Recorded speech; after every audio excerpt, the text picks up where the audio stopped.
thank you everyone for coming. This is our first live stream of a coloring. And of course, Halloween Madness continues, and we're doing a Halloween coloring. Today we'll be doing bats. But before we get started, I want to say, well, first of all, thank you for coming. This is really scary. So I'm going to answer all of your questions as they come in. I have my lovely assistant. Pop your head in, lovely assistant. Lovely assistant Lovely Adrian. assistant is here for all of you. I actually have my own microphone, so you'll hear me talking as well. Hello. Lovely assistant is on chat duty, so he will be Duty. reading duty. This is a clean channel, so he will be reading all of your comments and letting me know if there's anything that I need to answer out loud for you as I'm coloring. I hope you guys enjoyed the intro video that's actually happening right now in Paradise Falls. That's our very severely overgrown lawn that is due for mowing. Those are the most beautiful weeds ever. Yes, they're Ever. cat's ear, and they're so lovely. We actually let them grow completely wild. The dogs enjoy them, and it's so pretty. But then I have to mow them down before they get like 5 feet tall. So that happens on Tuesdays because no work gets done on Tuesdays since it's video release day, and all I do is compulsively click refresh on my YouTube channel. So, having said that, shall we just get straight into coloring? I think so. Does anyone have any questions before I begin? Anyone want to say hello? Hello? Let's color. You're up. Okay, the page we're working on today is from my book, Nightmares Halloween. The link to this book is in the video description. Oh, hang on. I still got text of this. We'll start soon. That's not okay. Oh. Just like over everything that I'm saying? Yes. Hi, my name's tech support. I'm not doing my job very well. Hold on. That's really By funny. we'll start soon, we mean we've already started. I mean, we already started. Yeah, that's crazy. The text is like not supposed to be there. Rewind, rewind, rewind. This is the first time using this line. Oh, there we go. That's much better. Okay, now you're good. Now we're good. Yeah. The page that we're working with is from my book, Nightmares Halloween, the link to which is in the video description below. You can actually see it's page 8. I print these out. The actual format of the book that you get from Amazon is on white paper, and I also have it as a PDF available on Etsy. But I like to print them on toned paper because that allows me to start with my favorite tool in the world, white charcoal, as anyone who watches my Tuesday tutorials already knows. Now, this is interesting because the single most popular question that I get is, how do you sharpen this thing? Not even what is it, where does it come from, where do I buy it, how do I use it, but specifically, how do I sharpen it? When they come straight out of the box, they are squared off and look a little bit intimidating. And they're hard. They're not like black charcoal, so they're not all crumbly and chalky. This is actually, I don't know if you guys can see that nicely focused. Yeah, that's good. Yeah? Yep. Okay. So there's no smudging on my hand. It's not powdery. It's not like the chalks that you use on a chalkboard or anything. It's actually quite solid. And the way that you sharpen it is very simple. You take a regular sharpener, and I'll sharpen the back of it to show you how it happens the first time. And you just put it through a sharpener until you get a nice tip, like you would on a regular pencil. And I know that sharpeners come in a million different sizes. I don't know what the actual standards are for this, but for me, it's the wider option. They fit in just as a regular pencil would. So there you have it. You can get a nice solid edge on that. A very sharp tip, no crumbling, no problem. When I was a kid, we had dual pencil sharpeners like this, but Yeah. the small one was a little bit bigger and the big one was a little bit bigger, and it was because grown-ups used the small pencils and elementary school children used the big pencils because they didn't have the dexterity. Really? Yeah, so I wonder if there's like artists with dexterity and artists without dexterity. Like those of you who are like me, who draw by holding the pencil like in your fist, that's the larger one is for us. Yes, the larger one for the elementary school children. All right. So the other questions that I often get asked is why tan toned paper? Gray toned paper, any kind of toned paper. It comes in a million colors. There's gray, there's tan. There are different shades of gray. You can get really dark paper. You can get black paper. Somebody just sent me a link to blue paper that's really beautiful, and loving blue as much as I do, I'm probably going to have to get some. There's red, there's pink, like there's all color paper. I prefer this very light gray. I have a link for that in the description, also the exact brand that I use. This is recycled paper, and the reason that I like it is not just the color, but also the texture. And actually, both gray and tan that I use are from the same company, same dimensions, all the same standards, but because it's recycled, there's something about the texture of the gray that's a little bit, that the pencils bind to a little bit better. I don't know why. The tan is a little bit smoother, which isn't that big of a deal, but somehow I find gray to be friendlier, even though it's the same exact brand and like the same making process. So I like the light gray, and I immediately start with white charcoal, which I should actually probably start drawing something. It binds best to clean paper. The other comments that I often get is that people try to use white charcoal specifically, not white pencils or white gel pens, but this white charcoal stuff at the end of the coloring to add the white highlights, which is actually a logical work process. You know, when we do oil painting or acrylic painting, we would start with darker colors and we would layer lighter colors on top of that, and then the whitest highlights come at the end. Same with tattoos. When I did tattoo work, I would do all my black ink and all my grayscale shading, and then white highlights would be the absolute last thing. But with this tool, it doesn't work. He does not bind well over color pencils. With charcoals, it's okay. If you're doing the entire thing in black charcoal and then you use a little bit of white at the top, then it will be fine. You can add little nice white highlights. But for everything else, I will show you at the end when we have a lot of this colored with colored pencils. I will just try to add some white highlights with this stuff, and you will see that it just does not work over pencil, which is why I always start with it. But on the positive side, pencils do work over it. So if I overdo the white effect, if I put too much white in too many places, in places where it doesn't belong, it's not a problem because I can color over it with my colored pencils. Now, the other thing that I like to do quite a bit, is use my super secret tool, which is a Q-tip. And after I add a little bit of white, I use a Q-tip to blend it to give a very quick and very effective glow effect on my stained glass window. And I use the Q-tip to blend for a lot of different effects, not necessarily for stained glass, but for coloring fur as well, or just for a smooth gradient. If you watched my how to make pumpkins glow video, which was last Tuesday's release, you will see in the time lapse of the coloring that after I colored the glowing parts solid white, I immediately switched to the Q-tip to make sure that white layer is very smooth. Because even though this is very solid, you can see, I don't know if you can see the paper so well, that when I apply it to the paper, there is a little bit of this chalky dust all around the area that I colored, and I can just blow on it and it goes away.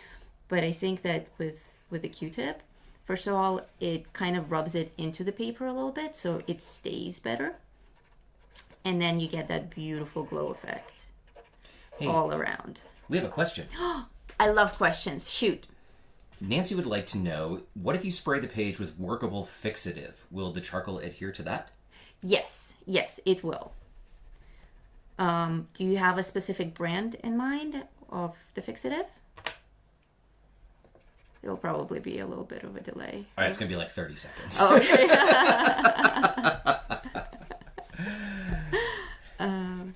Yes, I believe that it will. I usually use fixatives actually over really powdery substances like pastels. So I will often do a pastel or charcoal coloring drawing and then spray it with a fixative to lock everything in. And I have tried adding this white charcoal afterwards, and it stayed nicely.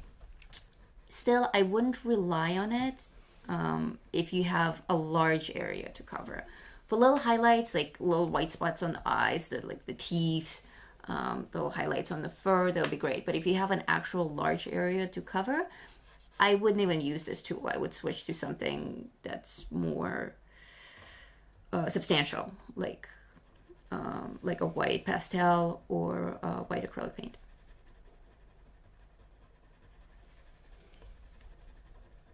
Do we have any more questions, or was there an answer to that question? There has not been an answer to that question yet. It's like sending a message back from Mars. I'll let you know. Hello. No, it's crazy. Like we're sitting here in Chile. We're connected to a streaming server in Brazil that dumps it onto YouTube's network. That then goes out to all of you all over the world. It's just amazing, but it does have a bit of a delay. Oh, speaking of that, where is everyone located? Please put it in the comments where you are. If you're in the States, in the UK, in Europe, I'm curious to know where everyone is coming from. I tried to pick a time that will cover the most geographic locations that are awake at this time. We have questions rolling in. Okay. First of all, we have people from Sweden, Michigan, UK, Tulsa, Oklahoma. Nice. And Nancy also replied that the brand is Krylon and Winsor & Newton. Okay. I have heard of them. I haven't actually tried them myself. So I can't say 100%. I would say experiment. You know, I always have a test page on the side. And if I'm not sure about a certain effect, I just try it out on the side and see if it works.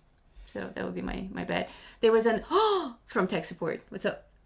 Oh, nothing bad. Every time I make an exclamation of joy, she thinks that like the internet crashed.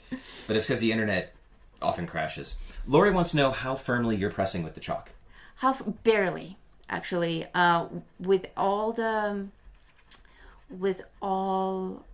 tools that I use, everything that's a hard drawing utensil like chalk, charcoal, pencil.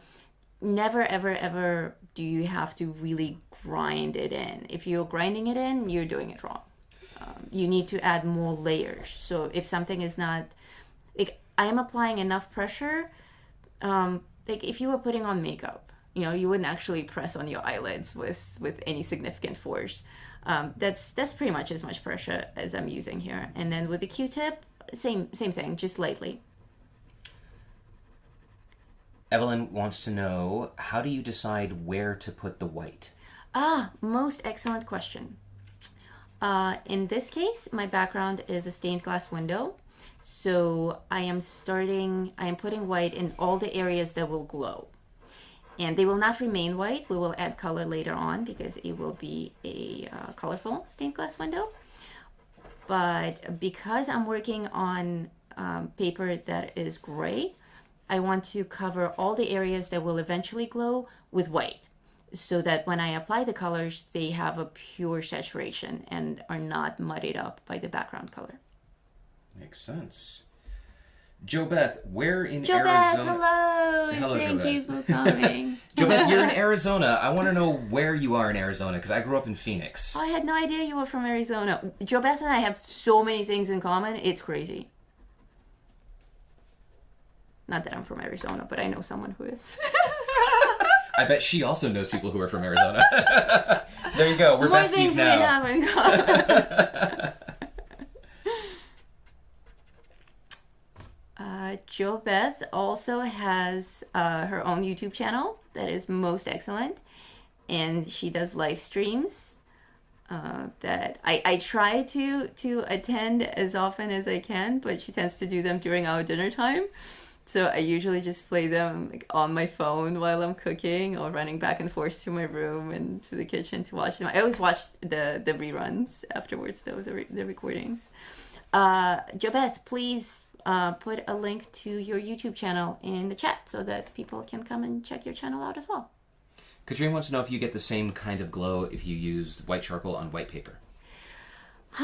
Interesting. You could use white charcoal on white... Well, first of all, there are different kinds of white paper. There are thousands of different types of white paper, and most of it isn't actually pure solid white. Most of it is a little bit cream colored or like eggshell colored, especially like drawing paper. If you get like the Stathmore drawing pages, they're a little bit off white. So the white charcoal effect will still work. But for instance, the printer paper that we use, like the most common A4 paper for like printing letterhead stuff, is so white that you probably wouldn't see the white charcoal. So if you're working on paper that is white, if it has no tint to it at all, I wouldn't even use white charcoal. I would just leave the parts of the parts that I want to be white, I would leave them blank, and then I would color everything else around it light gray, or whatever color I'm going for. Doesn't need to be white gray. But because we're working on a glow effect right now, it's important that this part of the stained glass that I'm working on right now, that at the end of the coloring, this is the lightest part. So with glow effects, it's all about contrast. We can't make the page actually glow. The best we can do is use the lightest parts of the page, leaving those for the parts that we're pretending are glowing, and everything else needs to be darker. So if your page is already white, you approach it a little bit differently. You color everything else around it, and you make all the other things darker and darker and darker and darker until these parts look like you've added white to them. How would you classify the type of white pages that are in coloring books? What kind of coloring books? Mine or other people's?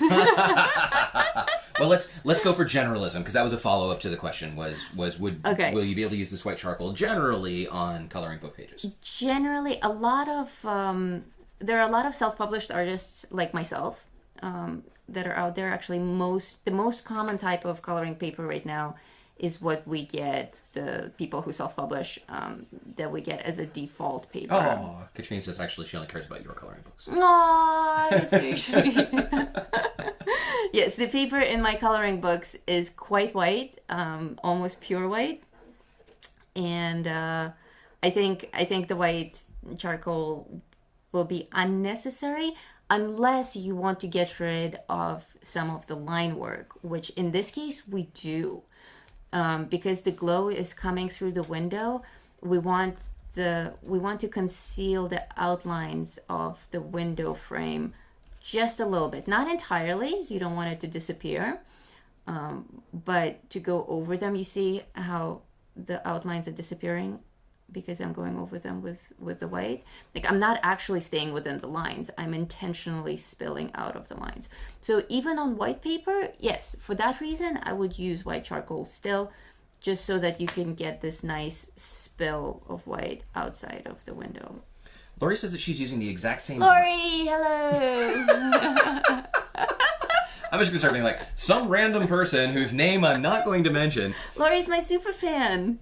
Hello, super fan. So Lori wants to know, she says she's using the same brand of charcoal, but on toned tan paper, it looks a little bit blue. Do you know why? It looks a little bit... okay, tan tone paper is the brown one. You sent me a picture of it, and it looks entirely, completely, totally blue, and I have no idea why that would happen. So I actually have a few questions for you. First of all... What is your favorite color? answer me these three questions. Same brand of paper and same brand of charcoal as I use, correct?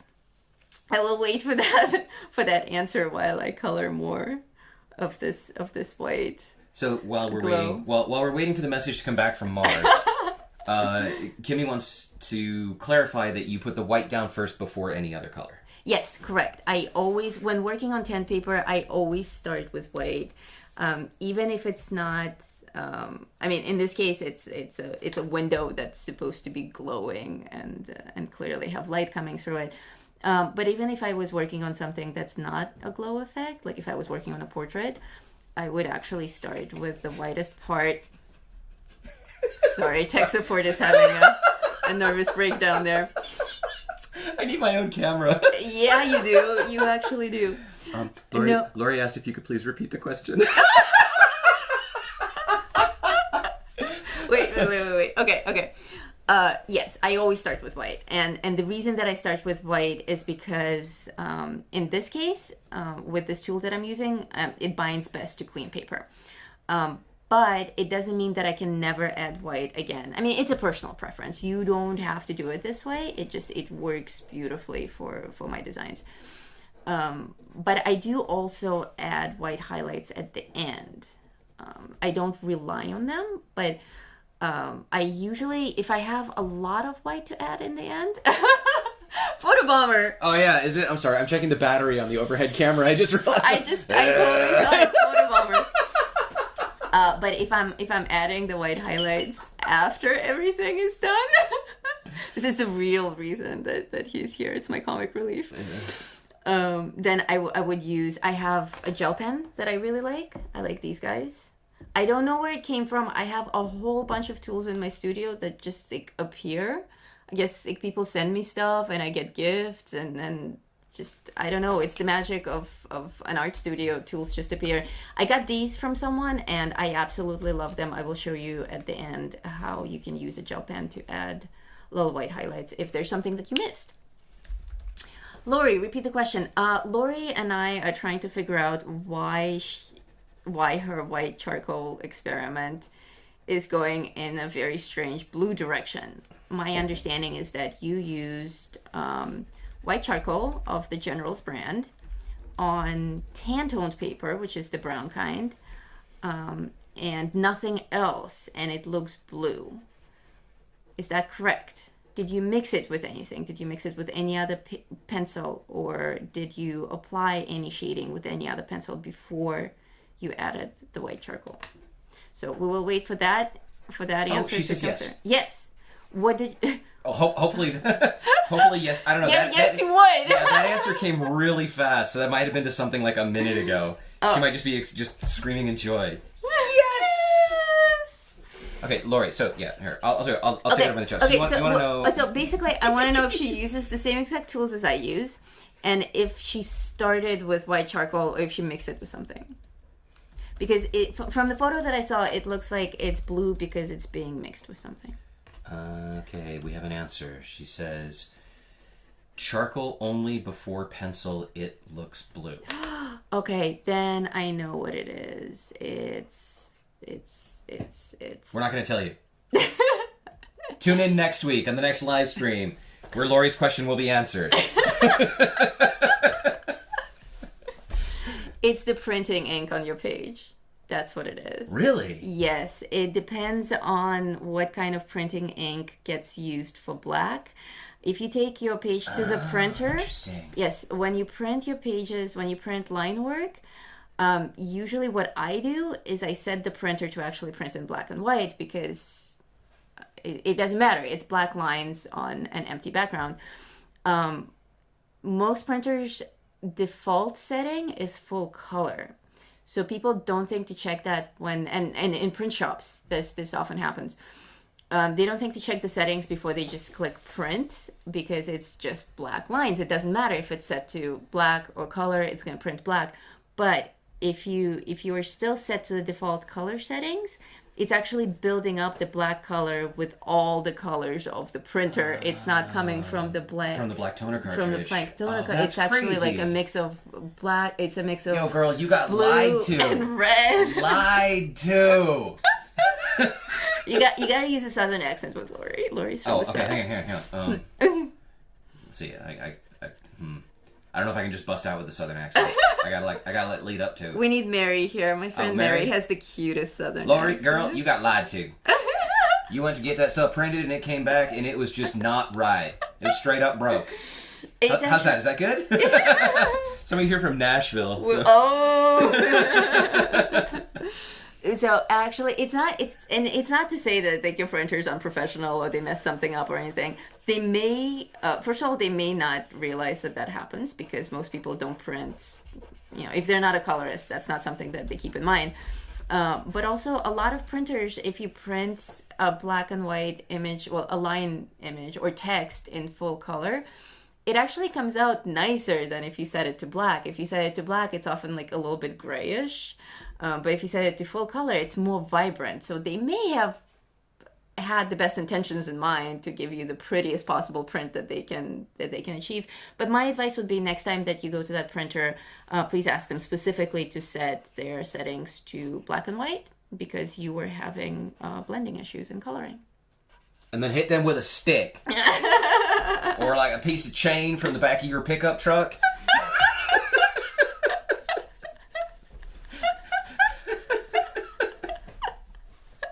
All right. Any more questions? Let's see. I've been trying to save them off to the side. Mel asked 8 months ago. Hello, Mel. Mel asked, do you find the white charcoal leaves dust behind? Yes, it does leave a little bit of dust behind. Nothing significant. I usually just either brush it off. I have a feather laying around somewhere that I use to brush it off, or just lightly blow on it. And also when I blend it with my Q-tip, the dust goes away completely. Most of it stays on the Q-tip, so it picks up the extra dust, and the rest of it gets ground into the paper. But if I were to pick it up and shake it, there's no runoff or anything. So it's one of the reasons that I like this brand is because the charcoal, the pigment stays on the page so nicely.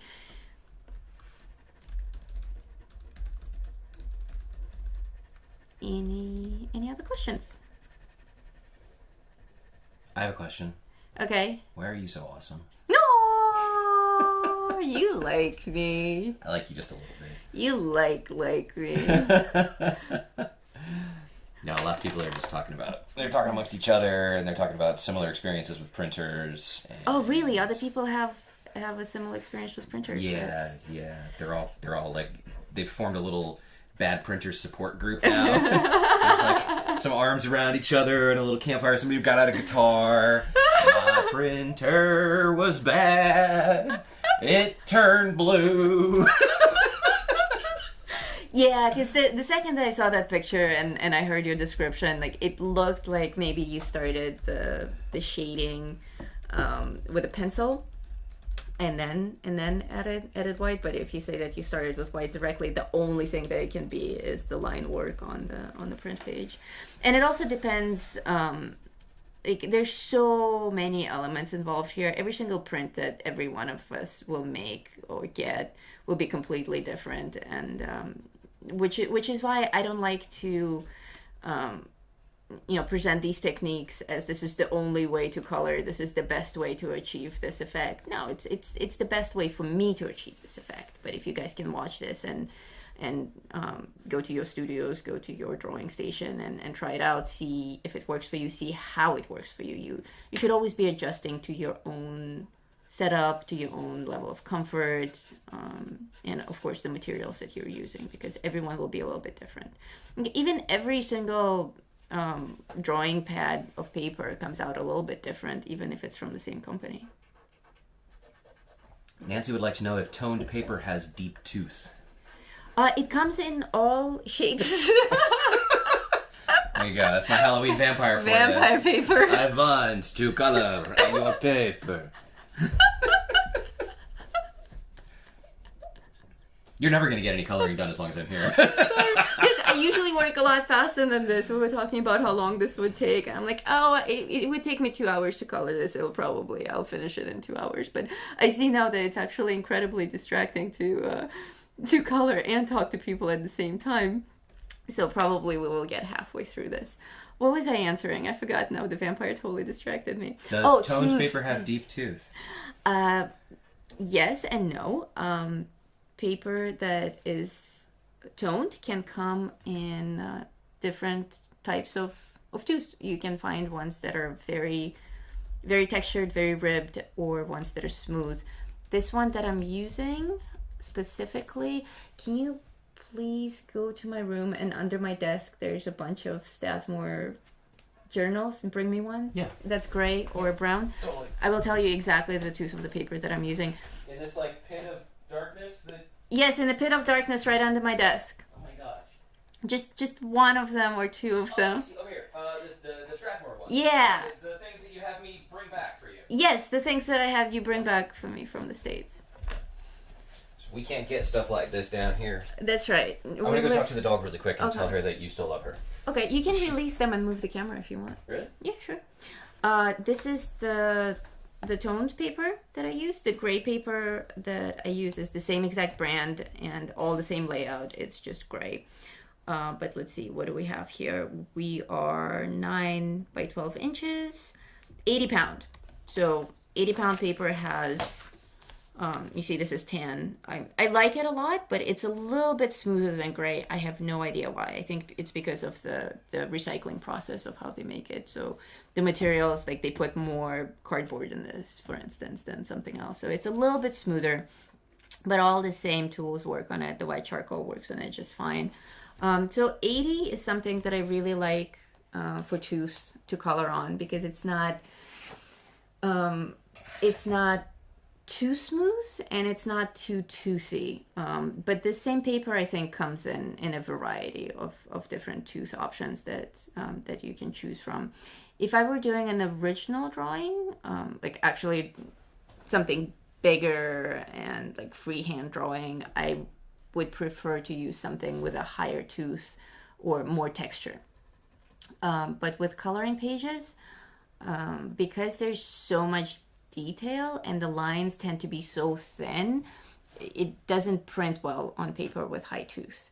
So if you want a cleaner print with more details on the lines, you want paper that's smoother. Unless you're going really big and you go to like a professional industrial printer and have them print something larger, like poster size for you, then I would say, definitely experiment. Again, experiment. See what works for you. Okay. All right, I think the white part of the stained glass window is ready. And I'm gonna add just a little bit of white to my bats. The bats are backlit, so I'm gonna add a little bit of white around them and in the parts that I believe will be the lightest, which is just around the wings. The thinnest parts of the wings I think will have the most light coming through them, so I'll start adding that here. If I don't like it later on, I can always add more color to it, take the white out completely. Like there's so many reasons why I like to start with white, and mainly it's because it gives me options, and I love options.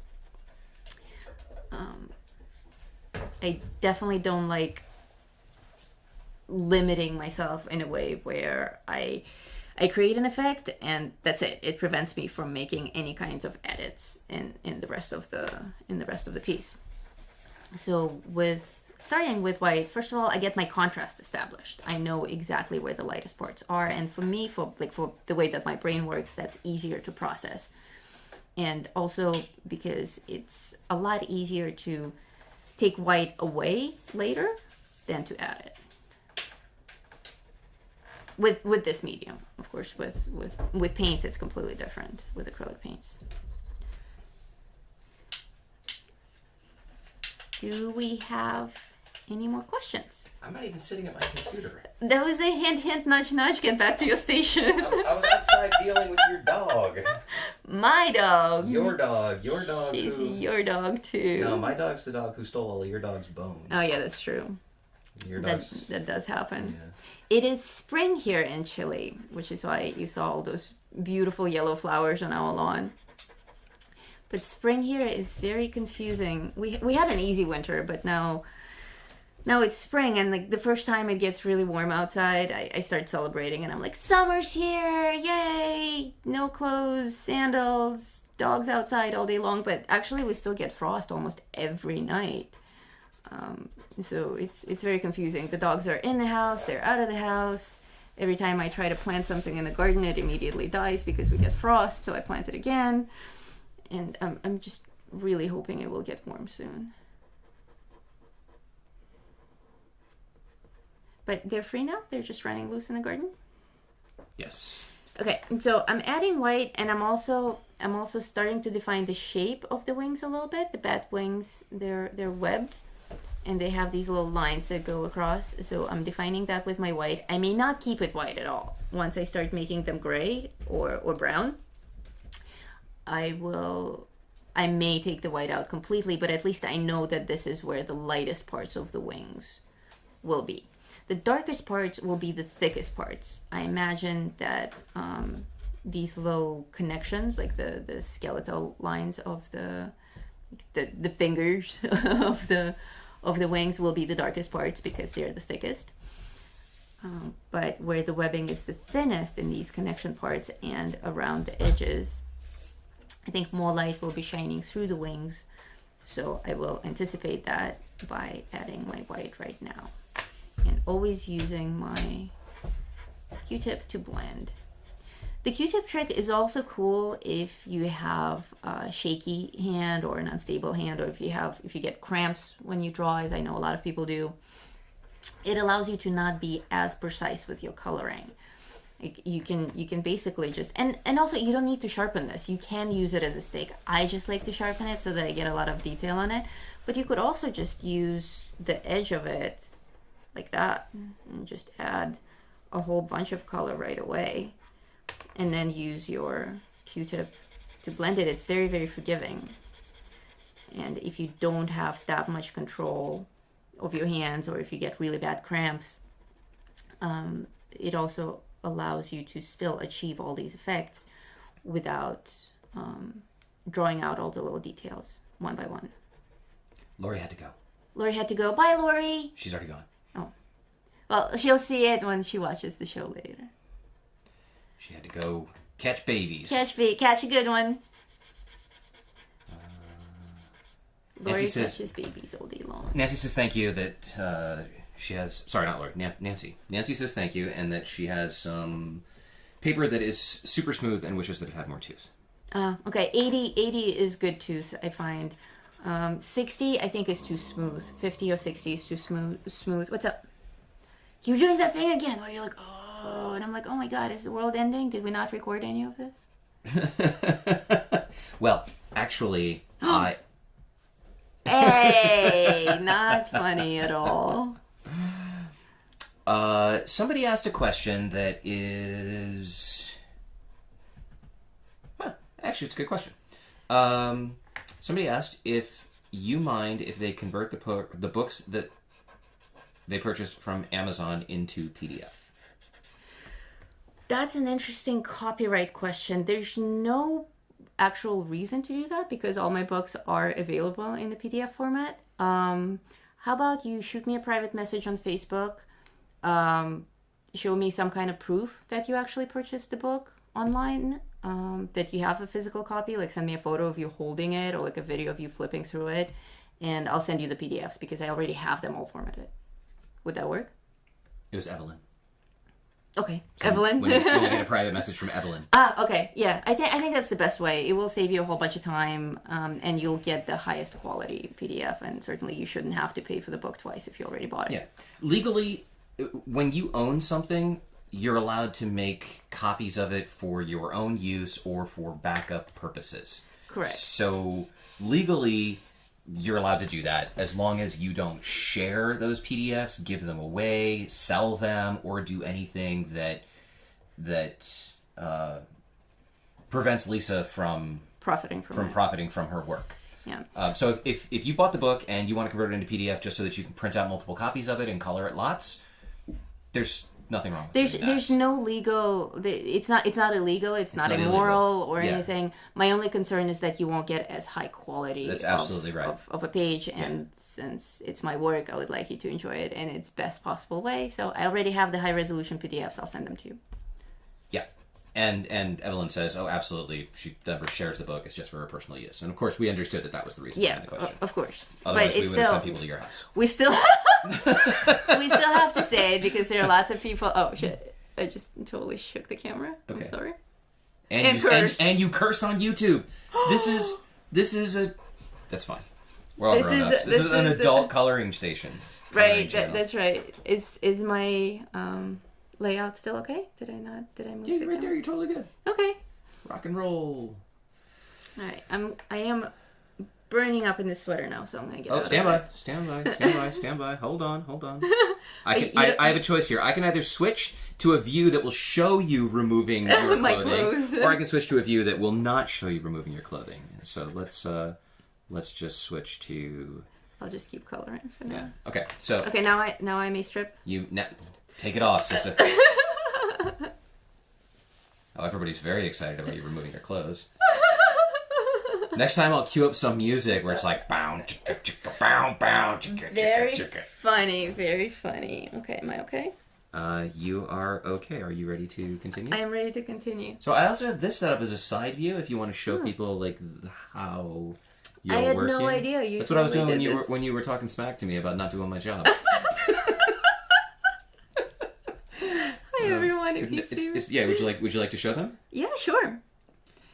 This is the actual. That's the camera. Yeah, that's it right there.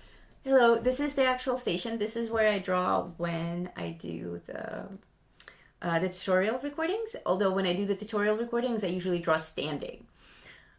And I have this elevated a little bit. I tend to draw standing when I don't have to present or talk to anyone. It's just a more comfortable way for me. But when I do the speaking recording, I have my chair and I have my drawing pad that's slanted, and I can control the degree of the slant for my comfort and lights and everything. This is the studio. And now Back to coloring. Back to coloring. Okay, so we're still on white. Usually this would have taken like 15 minutes. But it's very challenging to talk and also keep my mind on the coloring. But it's a lot of fun. I'm really glad that you're all here. Any more questions? Somebody asked if you have a link for the PDF books for sale. Are they up on Etsy? They are up on Etsy. Can Okay. somebody post? I'll get the Etsy link and I'll paste it in the chat. Okay. So what you will see pasted in the chat is a link to my Etsy shop, and all the books are there. There are also other things there that I sell on Etsy, but you can. I think you can choose. You can search by category, so you can search by book. Or you can just browse through my whole shop, and eventually you'll come across the books. But they're all there, and they're PDF downloads. So every single page that you see in the printed book, you will also see there. Okay, almost done with white. Almost done. I know you guys are probably getting bored and thinking that maybe it's time to start coloring because it's actually a coloring page. We're almost there. The white is important. It's a very important investment. So we do have to work our way through it and add all the areas that will be backlit or the light will be shining through in the webbing of the bats. Oh, is there a question? Yes. Will you continue doing live streams? Or is this it? This is like the one and done? This is the one and only live stream. If you miss it, that's it. No, of course I will continue doing live streams. Actually, I plan to do a second one in October. That will be a coloring of a commission page of The Bride of Chucky. Some of you saw the video for the coloring of Chucky. There is a follow-up page of his bride, and I will be doing the full coloring of that with commentary. And then later, for the following month, I had this idea that I would do 2 types of live streams.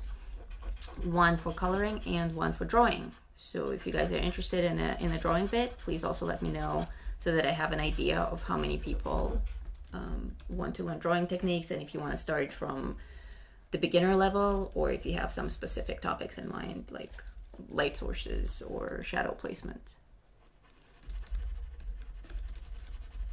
So yes, definitely more live streams coming.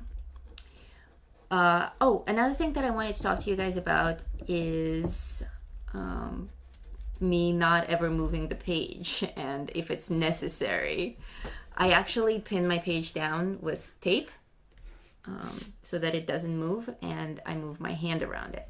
And like I said, when I do the recording of it for time-lapse for my actual Tuesday tutorial, I'm standing, so with standing over it, I have more mobility and I move myself around to the part that needs to be colored. And I do that for you guys so that it looks nice, so that the page isn't being flipped and turned and you can just look at the image magically forming in front of you.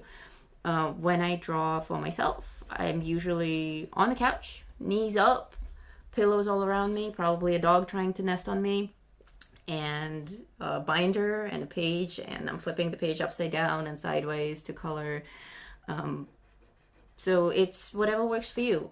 You definitely don't need to have the page static and just work from left to right or top to bottom. You should either move yourself around the image or move the image to fit your position that's comfortable for you. People are asking for drawing for beginners. Drawing for beginners, yay! I'm very excited about that. I love explaining that stuff, so I'm glad that there will be interest. So we'll start that in November, if that's cool with everyone. Drawing for beginners, yay! I'll take that class. Have you shown them any of my drawings? Oh, Adrian has to draw something for us right now. Right now? Right now. No. Right now. No. Yes. I draw like a child. I can write software in 9 different programming languages. I can build every single layer of internet infrastructure, from assembling computers to delivering content. You give me a thing and tell me to draw it. I literally it's. We were laughing about it the other day because terrible. Everything that he draws, he has to sign. Because Not a sign, label. Like if I draw a dog, I have to say dog on top of it. Because you might not know what it is. Yes, and oh my gosh, that's the most beautiful amoeba I've ever seen. No, and it's like it may make sense while he's drawing it, but then if we find it 3 months later, we have no idea what it is. So it has to be labeled. Sometimes I draw. Okay, so I don't actually ever really draw, but when Lisa convinces me to draw, sometimes I'll draw visual representations of song lyrics, and then those are particularly confusing because we find them later and it's like a car and a person and no. But so I drew a Smiths song. There's if a double-decker bus crashes into us, to die by your side, what a heavenly way to die, and if a 10-ton truck kills the both of us, to die by your side, will the pleasure and the privilege is mine. Which I thought was really romantic. So then I drew pictures of it, and it was like a bus and a semi-truck and a dead person on the ground and an ambulance. And I'm like, I love you. Right? It was so sweet. But then I find these things later, and I'm like, what? So maybe we'll convince him to draw something. No, I'm it's good that I don't have a camera because I'm blushing. I'm bright red. I'm gonna start taking my clothes He's like my shirt. Maybe he can draw us a bat. Psh. Oh, by the way, is Rolf in the chat? I don't think so. I'm not sure how to see who is here. I'm afraid to click buttons for fear that I'll accidentally end the stream. Participants. Oh my gosh, I can pop out the chat. That's exciting. No, Rolf is... What time is it in Poland, do you know? Oh, Captain Rolf? Captain Rolf. Captain Rolf Shortbeard. He's UTC +2, so he's 5 hours ahead of us right now, so it's almost 2, so it's going on 7 for him. So he's probably drinking in a pub right now. Woohoo! Well, my friend Captain Rolf, who will who will most definitely watch this later. With absolute certainty. With absolute certainty watch this later. This one's for you, dude. Because I know you love bats, and I'm specifically doing a bat coloring for you. So. Oh my gosh! Ralph just said, hi Lisa, I'm here. Oh my god, that's so cool! Yo ho, a pirate's life for me. Sup, Ralph? Rolf and I go way back. We've known each other for, 10 years now? It's madness. We moved to Poland in 2008, so yeah. Yeah. So these bats are for you, mate. As requested. Evelyn says she likes bats too. I mean, they're for everyone. They're not just for Rolf. If I was doing a video for Rolf, I would shoot him a private video. Obviously, everyone's invited. But I messed up because I did tell Rolf that there will be a bat page in Fantastic Familiars 2, and then I forgot to put them there. So You're a terrible artist. I know. Ugh. I can't believe you. I know. You should have done a recall on all of the books. I know. And Printed I them completely again forgot. by hand. And it's just they didn't fit with the rest of the animals. Like all of my beasts are kind of largish there, and then we had the bats. Okay, it's gonna happen. We're gonna switch to our first color. Our first color is black raspberry. I'm working with Prismacolor pencils because they are my favorites. And why are they my favorites? Because they have the letter P in them. Twice. Because they're the only ones I have. Didn't you get your first set of Prismacolors from Lori? No. Okay, there's a Prismacolor story here. So first of all, I don't believe in brands. I have my favorite brands, but I don't believe that there's one brand that will solve all your problems. It's not like to be able to blend colors like Lisa, you have to buy Prismacolors. To be able to blend colors like some other artists, you have to buy the pencils that they use. I absolutely don't believe in it. For some people, like everyone has their own touch. Like I'm barely touching the paper here, even like lighter than applying makeup. And I'm getting a really good pigment. And I like that about Prismacolors. So the way that you discover the brands that you like is trial and error. You know, you have different supplies, you try different things and see what you like. So for me, I have thousands of pencils in my studio, and they're all mismatched. I have buckets and Tupperware containers of pencils. And like I said, a lot of them come from I don't know where. They just appear. Like supplies just come to me. People send them to me. If somebody's moving and they have a bunch of things that they just don't want to pack. Occasionally I hijack a truck in New Jersey. Oh, right. they gravitate. Supplies gravitate towards artists. So I have these pencils that are all mismatched, and it was just around the time when I was starting to do adult coloring about 3 years ago. And I was doing an event for a group, and it required, I was doing it with a lot of purple and orange tones, and the purple color that I found, I fell in love with it. It was such an intense purple, and it was a single Prismacolor pencil that was mixed in with the rest of my supplies. And I used it for the entire page, and I ground it down to this big. It was impossible to use. I didn't have pencil extenders back then. It was just like this tiny pencil that I was trying to finish up my coloring with so that I can submit it. And I showed Adrian. I was like, "This is there's one pencil in my collection that's really magical." But now I sharpened it to the very bottom. You could only see like one of the numbers, and everything else I had cut off with a pencil sharpener. So we couldn't even read what brand it was because there was no evidence left on the pencil. But from that font of the number, he did research online and he discovered that it's a Prismacolor pencil. He found the exact number of it and the exact set. And I got my first Prismacolor set, and then people started sending me Prismacolors as gifts, and my collection grew. Now I have the 150 pencil set, plus another, I think, 50 on the side that are from various fans and friends that people send me. And it was just, I was immediately hooked. It happened like that. I didn't do research on what brand of pencil should I use for the best blending or for the best saturation. It was an experience. I clearly felt the difference that this pencil is unlike the others in my collection, and that's it. I'm sure there are lots of other brands there that are incredible, that are very professional, that may achieve even better results than Prismacolors. But it's like you find the thing you like and you just kind of stick with it. So here I'm using my black raspberry, and you saw that I did some shading following the lines of the bat wing webbing. because I want this texture to be very clearly defined, I'm not doing like cross coloring or solid coloring up and down. I'm actually following the lines where I think the webbing would go, and that's very important. It's a little thing that you can do, but it achieves two things at the same time. You apply your level of pigment that is necessary, and at the same time you define the shape of the object that you're coloring. So it works out nicely.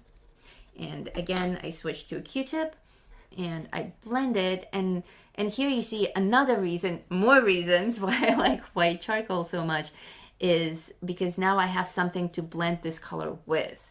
If I just applied purple to the white page, I could do a little bit of blending with my Q-tip, but because I'm blending it with the white, the blend itself is actually a lot smoother, and I'm getting this extra like mid-tone of purple that's very lovely. And I don't have to do any fancy gradients. I don't have to have 3 shades of purple and go from darker to lighter on the edges. I just apply the same amount of dark in the center, always following the lines of the webbing, and then gently smoothing it out with my Q-tip. And ta-da! You have your very, very smooth gradient. So that's a really, really big reason why I like, why I would recommend using white even on white paper, even though it won't be a visual benefit of the white that you will get. You will get the benefit of this very smooth blending. It's like it almost acts like a primer this way, so that you have something to blend with. And I'm also going to add the same purple for the, I don't know what these things are called. They're not fingers. They're not, what are these things? What would you say? I don't know, but I'll look it up for you. I'm walking around opening windows because with all these lights on, it's getting really warm in here. Yes, I'm not very good on my bat anatomy. I certainly know what they look like, but I don't know any terms. I bet Rolf knows. Vanessa says they're called bones, and Evelyn says that they're called fingers. Fingers. Interesting. I kept referring to them as fingers. Cool. I will hunt in the Wikipedia. We have a bat that lives on our property. His name is Benny. He is adorable. He is about this big, like this big, with his wings spread out. This big. With his wings spread out. And we've seen him. He comes out on warm summer evenings and makes this tiny little rock star scream that's insanely adorable. They are called fingers. They are called fingers. Yeah. Oh my god, that's so cool that and I the just little intuitively claw knew that. is actually considered to be their thumb. Right here. Right. Yeah, that's the thumb. Yeah. Cool. Nifty. Bats are insanely cool creatures. We had another question. Okay.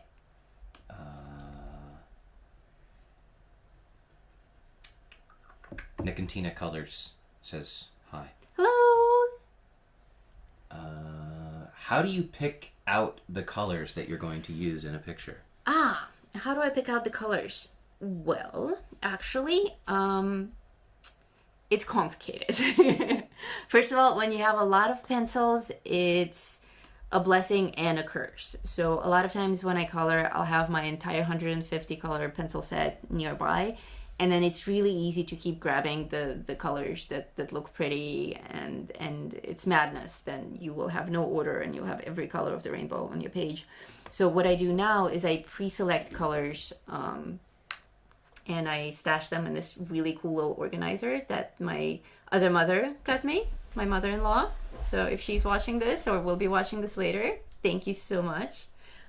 I love this thing. It saves my life. It saves me a lot of time. You're not here. I'm not there. That stopped working. I am here now. Other mother, thank you. I love it. So I have my little organizer, and I select a bunch of tones that I know I will use for this particular coloring. And how do I pick the right ones? You get used to your own style and your own preference. I like to use purple tones a lot. I know that I don't use solid black for coloring ever. I always build my blacks, so I will always use dark blue, dark purple, and red to create the darkest tones of my coloring. So those are always picked out here. I have my favorite purples, my favorite dark blues, my favorite reds. And then I have my lightest colors picked out that are a bunch of different creams and yellows. Some people have, like, again, you'll get, as you color more, you will find which pencils you tend to gravitate towards. And you'll know right away because they'll be the ones that are getting progressively shorter. So you can look through your collection and see which are the shortest pencils, and those are your favorites. Like, the pencils have already chosen themselves. So why did I pick purple for the bat? No particular reason other than I like purple. You could have used dark gray here. You could have used brown. A lot of colors that are actually traditional bat colors, or if you're going for photorealism. I like purples and blues because our eye naturally warps colors when we're looking at things in different lighting. So, for instance, objects in the distance appear more blue than they do close up. So if I'm doing something with a lot of depth, I will pick a lot of blue tones. In low lighting, our eyes actually turn many of the colors into shades of purple. So I always have different tones of purple nearby. In this case, I'm going to have very high contrast on my bats. So their fur and their wings are naturally dark, but also they are in a room that's very, very poorly lit by this rose window. So purple seems like a good choice. Plus, it's just such a pretty color. Any other questions? Yes. Evelyn wants to know if you prefer pencils that are well sharpened. I am not one of those people who obsessively sharpens my pencils. I have seen videos and live streams where people sharpen their pencils to absurdity, and I don't think it's necessary at all. They definitely should be sharp. Like, I always have my little boat that I make for sharpening, and if I feel like it's getting too dull, I'll just run it a couple of times through, and this is usually the level of sharpness that I like. You can see that it's not needlepoint, but it's enough for me to get the detail that I like. I find that obsessing over perfect detail actually gets in the way of really cool effects. Another thing, like, the thing about drawing and coloring is that you're creating illusions of what people see when they're actually observing the world, and the way that our brains see the world is through impressions and caricature. Like, when you look at a bat, I mean, bats are very difficult to look at to begin with because they're either in darkness or in motion. But if you look at any creature, if you look at a cat or a dog, you don't actually, like, your brain doesn't see every single hair follicle. We perceive the concept of fur. So it's something fluffy. We get the point that there is hair, but we don't actually recognize every single little element. So when you're drawing or coloring and you overdo that effect and you go too photorealistic and sharpen your pencil so much that every single hair follicle is visible, it kills the illusion. It becomes so realistic that it's no longer realistic, if that makes any sense. So a little bit of distortion is actually good. A little bit fuzzy is good. I just found where this thing came from. Oh, my little organizer? Yeah. Tell me about it. It's awesome. I got it as a gift and I'm using it all the time now. And I'm going for like an actual link to the thing itself. It's from a sewing website. If you give me just a moment. This is the thing that we're talking about.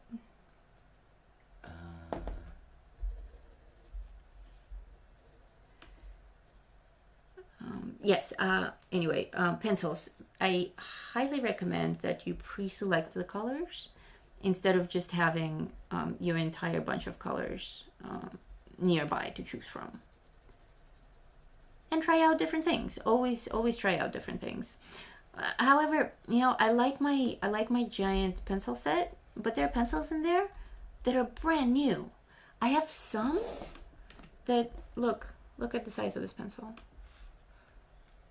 I have a lot that are this size, but then I have others that have never been sharpened, and I'm probably never going to use them. Actually, like, the entire green section of the of my set, apparently I never use green.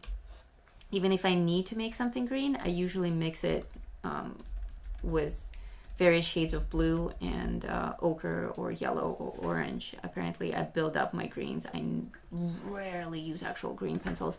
The only green that I like that I use a lot is this. What is this? I'm gonna throw it on the ground. Why do I have this pencil in my hand?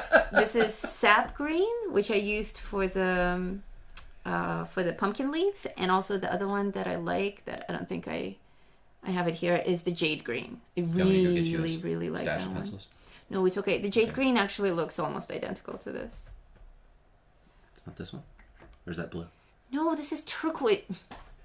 Men don't see colors. I swear to God, it's like red, blue, which is also green, by the way, and yellow and maybe purple. Like no turquoise, no burgundy, no ochre. Why do you need extra colors? Come on, how many colors do you need? You need day, night, blood, dirt, motor oil, rust, tire, rust. Rust is good. Gold is a good color to have too. Better than silver, but we'll throw silver in there as well. I don't really think there's anything else. Sun. Like, why do you name color? Why don't you name after the object? Sun, dirt, tire. Sometimes they do. They have tomato.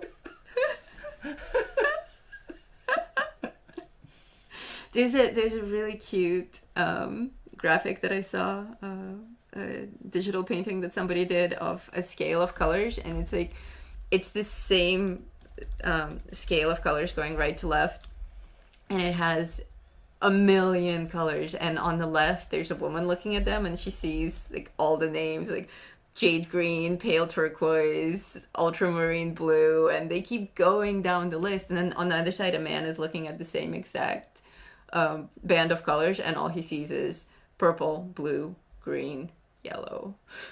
I thought it was really cute. Hysterical. Do you know where my mom's Etsy store is? Yes. If you go to my Etsy store, it's one of my favorites. So my mom, who's the one that gave Lisa the, whatever this thing's called, stash and store or whatever. I see people talking about how they have it for quilting and crafts and stuff like that. There are people quilting out there? We have a quilt. We have an awesome quilt. We should show them our quilt. Or our quilt video. Quilt video. We made a quilt video for... Okay. First of all, I'm going to photobomb you so I can check the battery on this camera. Okay. 53 minutes. Okay, I'm going to wiggle the camera a little bit. Wait, how long have we been doing this? Days. Because I can keep going forever. Days. What is current that? stream length is an hour and 20 minutes. An hour and 20 minutes. Okay, Yeah. so maybe another half hour? 40 minutes if you wanted to do 2 hours. 2 hours. 2 hours sound good to everyone? And actually, hang on. So it'll actually be about 50 more minutes all in to cover 2 hours of real stream because we also started 15 minutes. Okay, so I have plenty of time to actually get to color on my rose window, right? Yes. Okay, cool. But I am going to plug in that top camera. Okay. Just so that it doesn't do anything stupid like turn off. No, we wouldn't want that. So I'm going to actually switch you to here. Actually, I'm going to switch you Will it to... Okay, you're on that one now. I'm on that one. Hello. So they're going to see my creepy fingers. Creepy fingers. Sometimes when one of us is filming, well, particularly it was actually when I was doing filming. Yes, I was the creepy fingers. Yeah, and I needed Lisa to come in and scroll for me so that I could get updates of like when I was doing some technical thing or whatever, and I was reading statistics. And in the post-production, well, in the video that we took into post to edit out, you'd see like me standing there talking or whatever, and then like these fingers would like you can come into the frame and like scroll the thing, and then they creep back out again. So we started calling them the creepy fingers. No. Okay, so I did all of my shading of the bat with purple. The other thing that you guys have probably noticed in my tutorials is that I do actually like to be systematic with my colors. I may not be systematic with where I'm coloring, and I can be all over the page, but when it comes to colors, I do stick to an order and a schedule. If I'm working with purple, I like to color everything that will be purple. And later I can tweak it a little bit when I have more colors, but I don't like if I'm starting from the face and I'm going to the wing, I don't want to work with 6 colors here and continue switching my colors all the way to the tip of the wing, because first of all, it's a horrible waste of time. It will slow you down a lot, and you may not get the same amount of the same color as you think you should be getting, because the other colors will interfere with your perception of this one color. But now I know I can see clearly the darkest parts of my bat with this purple and the lightest parts with the white. So now I can start adding some other colors. One of my favorite color combinations is purple and orange. They're 2 colors that complement each other very well. So I really like to use them together when I can, which makes the characters look a lot brighter and also highlight that contrast that we have going. So the 2 orange colors that I've pre-selected for this have very original names. One is called Orange, and the other one is called Yellowed Orange. So there you go. Prismacolor strikes again. There's that color nonsense. Like, why do you need 2 colors for orange? There's like orange and orange. Actually, I think there are 7 or 8 of them in the set. Nah, man.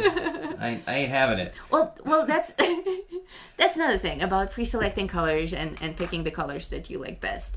There's so many options. Like, some people prefer smaller sets for a reason, because too many options can actually be very confusing. There's some colors in the set, they're so close together, there's barely any difference. So it's like, I know that they need to add them there just to fill the space, but it's like, really, do you need 16 shades of orange? Probably not. You can probably achieve the same effect with an orange, a yellow, and a purple, and a different shading of it. So I picked the ones, also, they all have, even though they're the same brand, they all have a slightly different feel, because for them to get the pigment that we receive in this pencil form, the chemistry of it has to match not just the pigment, but also the texture and how the pencil behaves on paper. And it's very difficult for them to achieve that, to actually have all the pencils of different colors behave the same way. But when you get to know your pencils a little bit better, you work with them for some time, you see that some colors have slightly different texture than others. They bind to the paper slightly differently. So how do I pick the colors? I also pick the ones that feel the best on paper. Like this orange, I really like it because it's a little bit thicker than the other ones. I don't know if that makes any sense. It's like it has just a hair more tooth to it, that it feels good on paper. You pick your favorites after a while. They're asking why we chose chili. Ooh, not technically a coloring question, and one that will take a really long time to answer. But basically, it's just a nice, quiet place to live. We like nature, and Chile stretches from north to south of Chile, covers every single climate that exists on the planet. So there is a large variety of living situations here to choose from. We chose to live in the very center of Chile. That's a climate that agrees with both of us. Could go a little warmer, but if you go further north in Chile, there's a shortage of water there. So this is like the golden middle, where we have warm summers, mild winters, plenty of water, and just lots of green trees and wildlife. It's a nice, quiet place to live. Oh, people are saying the sound is too low. It was clipping, so I turned it down, and now apparently they can't hear you. Oh. It's okay. I'm going to turn it up. Okay, we are adjusting sound right now. Sorry about that. Yeah, I saw that we were going into the red, so I turned it down, and then people are like, it's too low! Okay, it should be good now. Should I repeat what I said about Chile, or nah. was it so low that you guys couldn't hear anything? Oh, now they're talking about men messing with things. We make it better. Oh! We make it better. Bring me something that's broken, and I'll give it back to you more broken. One of the marriage comments that I saw this morning from the thing that we were reading was that I didn't read to you because I may want to use it. No. They heard your answer about chili. She said, I was mad at my husband, so I spilled some water in front of the dishwasher. He's been fixing it for 3 hours now. Oh, that's wrong.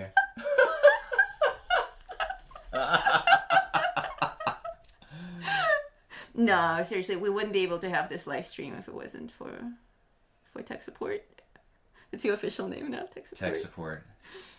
If any of you have seen Vanilla Sky, or probably in Abre los Ojos, the original, when he realizes that he's in a simulation, that his simulation has gone sideways, he runs out screaming into like this empty building courtyard thing, screaming, "Tech support!"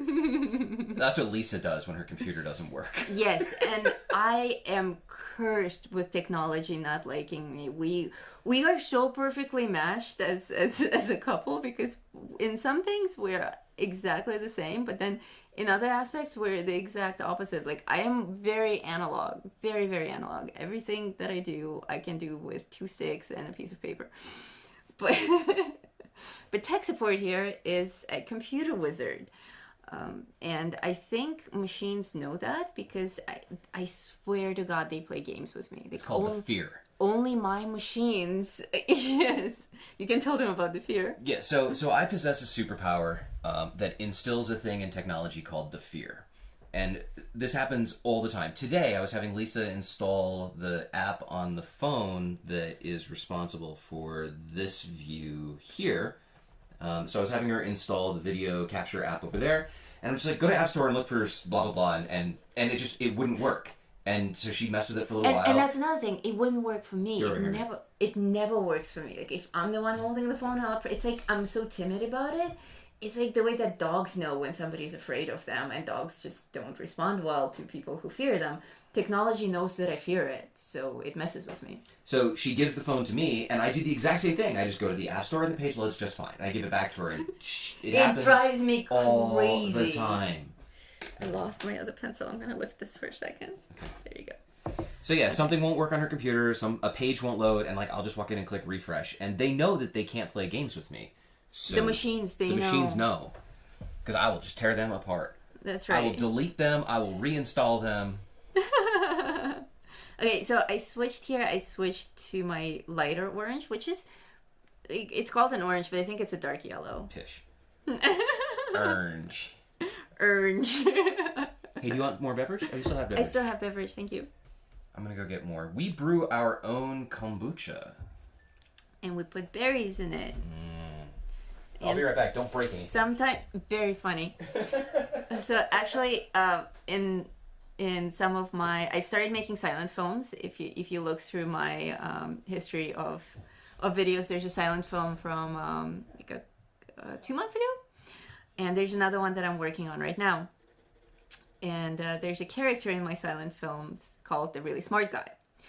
That's Adrian. That's tech support. He's the really smart guy, and he's a reoccurring character who is always making machines for me, and the machines always backfire because I have a curse on me that technology will not work properly, and that is the truth. So I've decided that I'm not going to keep pure white on the bats. I'm actually going to color it with my yellow. I think that's a better effect. A lot of these decisions I make on the spot. I don't actually plan them, but I do have a vision in my head of what the finished piece will look like. So I have an idea that these bats have a slightly glowing look to them, especially in the wings. But I think white is taking it a little too far. But once again, I don't think that using white was a waste of time. It was a good investment, because now that I'm applying yellow over white, yellow is pure. It's in its purest form because it's going over white.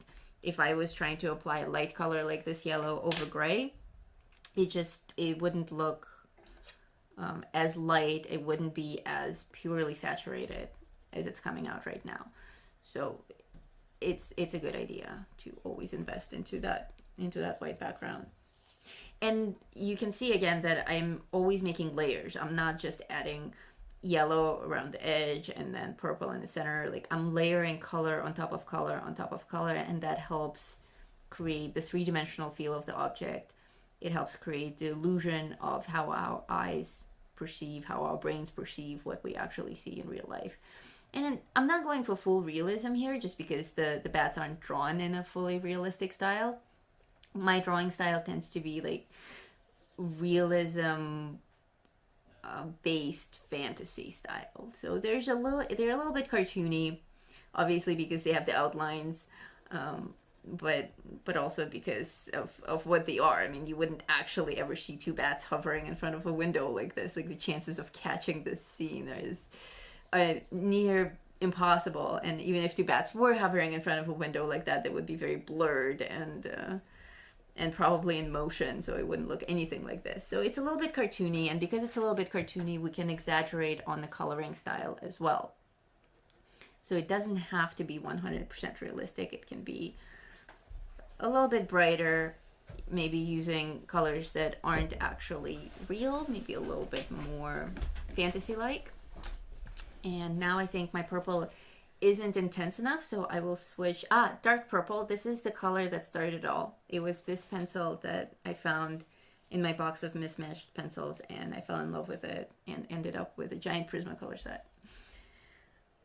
And do we have any more questions? No, people are just talking about how they wish they had a technology wizard too.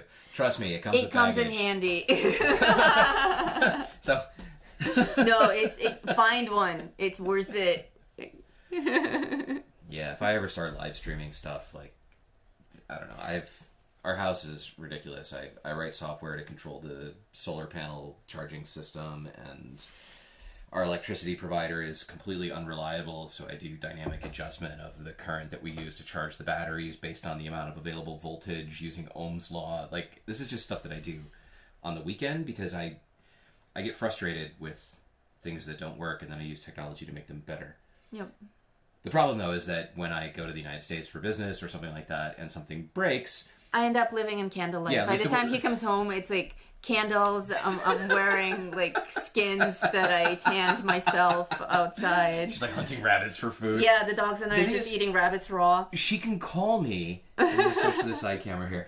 So she could call me in the United States, and like I can connect to the house from afar and fix things. But she's like, "Oh, I don't want to bother you. I don't want to bother him. No, I'm fine living by candlelight in the cold tundra. I'm from Russia." Yeah, I'm totally fine. You're back on the drawing. Adrian actually has his own YouTube channel. I do. but- It's super nerdy, But though. it's really, I don't really color technical. anything. He doesn't color anything. But he does do some cool video effects. So like his intro is all like the special effects are done by him. So that could be a fun thing to check out. Plus you'll see just how technical he is, and like, you can't. I don't understand most of the things that he says. I call it speaking the gibberish. Yeah. Let's just say that I am such a total nerd that I'm lucky I ever met a girl at all, let alone got her to marry me. Like, if not for this, I'd have just wound up in some, cave somewhere, surrounded by circuit boards Eating Cheetos, and drinking Diet Coke. Mountain Dew. Oh, I'm sorry. I apparently have missed a question that somebody keeps asking, and so somebody else Please do asked the keep question. asking if we miss them. Yes. Yes. Do you ever use... I don't even know what this is. Do you ever use tortillons? Tortillons? Yes, I don't know what that is. Is it a type of a pencil? There you go. Maybe. That would be a no. That would be a no. No, not necessarily, because there are actually tools that are laying around my studio that I use. Tortillons versus Q-tips. They're blending sticks. Oh, they're blending sticks. Blending Yes, I stumps. know exactly the ones that you talk about. I don't use them simply because I think they're a gimmick. Like, a Q-tip costs a lot less. I have a box of, 750 Q-tips, and I can just grab it. It's easy. The other thing that you can do is use a piece of paper, like just a corner of a paper, and blend, and it's the same exact effect, and it costs you absolutely nothing. There are a lot of gimmicky products out there that are cool, and they make for cool gifts, but I think they're totally not necessary to invest in. Like, I would rather invest in a box of pencils, because that's something that I go through, that's something that's necessary. But usually, like, anything, like, I use my finger to blend a lot. But I always use my middle finger, so I have to try not to do it in front of the camera, because it just looks like I'm showing you the finger. So I switch to Q-tips to be polite. Know. Like, you keep I don't saying know. that, But but I people think know. I mean, obviously, it's not like I'm showing the finger, but it's like okay. I switch to this and I go like that, and it looks. I don't know. It looks offensive. Okay, well, if it makes you feel better, Maybe I'm the only one I who will I'm continue offending to bring myself you with. 750 count boxes of Q-tips from the United States. I mean, I use them for my ears too. That's true. That's true. I wasn't actually paying attention to the entire thing that you said. Did you tell them about why we have to bring them from the U.S.? I did not. Okay. Hang on. Do you have any of the Chilean Q-tips still back there? No, I threw them all away because they're awful. Well, I threw them all away. So here in Chile, when you go and buy cotton swabs, of course they're not Q-tips, they're around these like super flimsy plastic straw things, and they Wait!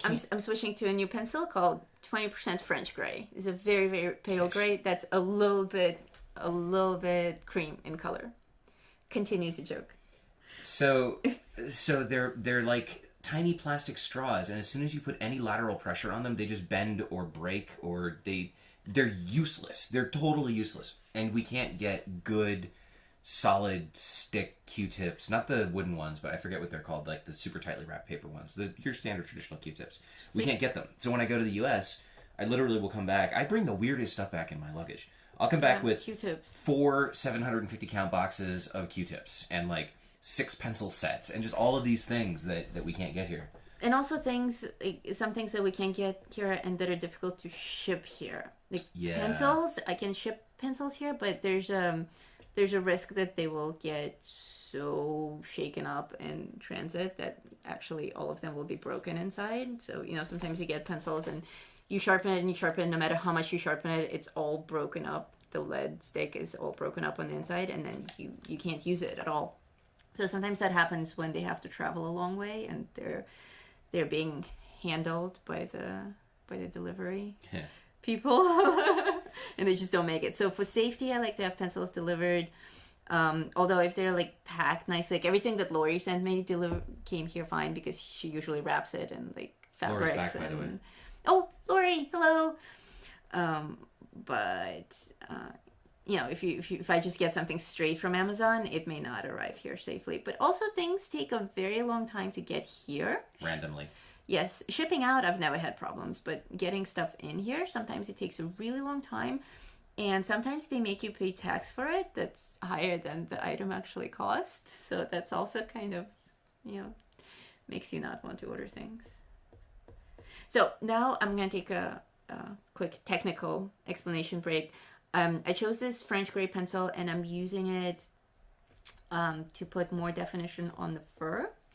I like the whole light spectrum of the Prismacolor set because you can use it for blending your colors, but you can also use it for adding lighter. You can see how I'm actually adding lighter lines on top of the colors that I've already put down. And I really, really like that. You can't do that with a lot of brands of pencils. Like once you've applied a darker color, that's it. You're stuck with it unless you switch to a different medium. But with Prismacolor, that's not the case. You can always tweak your darker areas afterwards by adding the lighter tones. It's not going to be as light as it would have been on its own. And certainly it won't be pure white if you're using white, but it's enough to make a difference. And it's really cool for fur effects. So I'm adding just like a few strokes here. And also I defined the tip of the nose more with this color so that you can see the shape of it. And the little lines on the ears. And then if I overdo it, I go back to my dark color, I go back to my purple, and I tweak it with that. And it's all about balance. If something doesn't look right to you, just keep changing it until you get to the point where you do like it. But also don't be too critical on yourself. A lot of colorists are very hard on themselves. They're like, oh, it doesn't look exactly like how I saw it in my mind. Oh, I'm not really that good. And it's like, you'll never be as good as you want to be. The idea is to have fun, and it's a relaxing hobby. The process is more interesting than how it turns out. It's obviously nice to have it come out looking pretty and exactly how you envisioned it and share it with your friends and get wonderful feedback on it. But I think the most important part of coloring is actually the process. So enjoy it and try out different things. If you're afraid of experimenting directly on the coloring, have a test page nearby. sample page where, maybe make a copy of that coloring page and practice on that. Or if it's a PDF, print out multiple copies and see how it works. Or if you're testing just the effect, then you can have a piece of scrap paper nearby and like color in a whole area purple and see if the light gray will go over it. All of the effects that I'm using, I didn't learn them from anyone. They're the things that happen to me during my coloring, and I'm always discovering something new. And a lot of it comes from accidents. I never call them mistakes, because it's not a craft. You're not knitting where like an actual wrong move will result in a mistake and something that doesn't belong there. Here it's not. The only thing that you can compare it to is your vision of it, and your vision of it can be adjusted. If something didn't come out the way that you meant to, maybe the way that it did come out is also really cool. Maybe you can work with it. Maybe you can transform it into something else. A lot of the effects that I've discovered by messing something up and just continuing to see where it will take me. Where's that tiny pencil? Love that tiny pencil. Several people have reported that if your Prismacolors come broken, you can either leave them out in the sun for a couple of hours, or you can go over them with a hairdryer. And because the lead is a type of wax, it'll actually melt back together. That's really cool. I did not know that. Just don't use them for a couple hours afterwards. I will try that. They'll be jelly. Jelly. And Kat, tell me, do you have audio now from me in the other ear? Because if so, we can pretend like the devil on the one shoulder and angel on the other shoulder game with you. For those of you who've noticed that audio is actually only on one channel if you're wearing headphones, the reason is because our camera has 2-channel audio input, and we have 2 microphones, one for me and one for her. And without an external audio mixing board, it's not possible to mix them into a single channel. The side effect of that is that I get to buy a mixing board now. Oh, the hardships of your life. Yes. You must buy more stuff. Yes. So I'm using this very, very dark brown pencil. It's almost black. And I am adding it to the darkest parts. And how do I decide which are the darkest parts? Well, this bat is backlit, meaning the light is coming from behind it. So the parts that are the darkest are the parts that are physically the thickest. So that's the belly of the bat, because he's quite pudgy. And all these bones and fingers of the wings are also thicker than the webbing, so those will be darker. And the ears will be darker, but the ears are actually lighter in color. Bat's ears are like this really pale peach color. And again, if I add too much darkness, I can always correct it with my lighter color pencils. How's everyone doing in the chat? They're telling me to stop playing with the audio. Can you guys hear me? Is this a No, they problem? can hear. Somebody's having a little bit of trouble. I just raised it again because it doesn't look like you're clipping anymore. Okay. Well, if you guys are having fun, please don't forget to click the like button. If you don't subscribe to my channel already, please hit the subscribe button as well. I always forget to actually start my show with that, like and subscribe. But it does actually, it helps me a lot. So if you guys are here, if you're enjoying the show, click the button. Help me out. Hook a sister up. Yeah. All right. So more contrast. What's up? Would you Question? like to tell them about Patreon? Patreon, yes. What kind of cool stuff do people get when they become a patron? People get so many cool things when they become a patron. First of all, no matter what tier patron you become, and there are 5 tiers that start with $1. No matter what tier you are welcomed by your personally signed Thank You Monkey coloring page. And that gets sent to you directly. So you're immediately starting out with something to color. And the Thank You Monkey pages get renewed every 15 patrons. So eventually we'll get a bunch of them and they will be bundled into a book. So that's something to look forward to. And then, of course, once you're a patron, you get access to free pages depending on what tier you're in. Some of my tiers get all free coloring pages that have ever been in a set on Etsy, or all the images that have ever been featured in a coloring event. And we've had over 40 events at this point, I think. So that's a lot of free pages that are just always available to those tier members.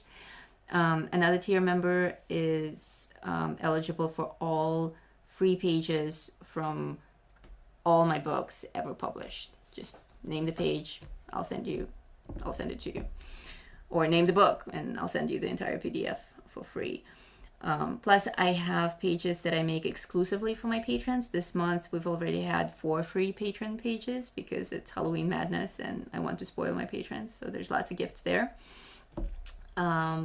Behind the scenes, they get a lot of my behind the scenes shots, work in progress shots, things that I keep secret from the rest of the Facebook community because it's a little bit too personal and I don't always want people to see my work in progress, but my patrons get to see a lot of that.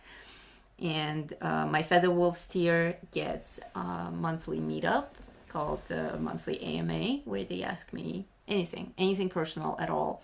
And I answer that. And those are very cozy meetings, very personal, like I would say one-on-one, but there are actually 4 of us. But very, very cozy, very personal. And those are in 2 parts. In the first part, we just chat about anything at all that they want to know. No limits. And in the second part, I do a demo specifically for them, whatever they asked for that month.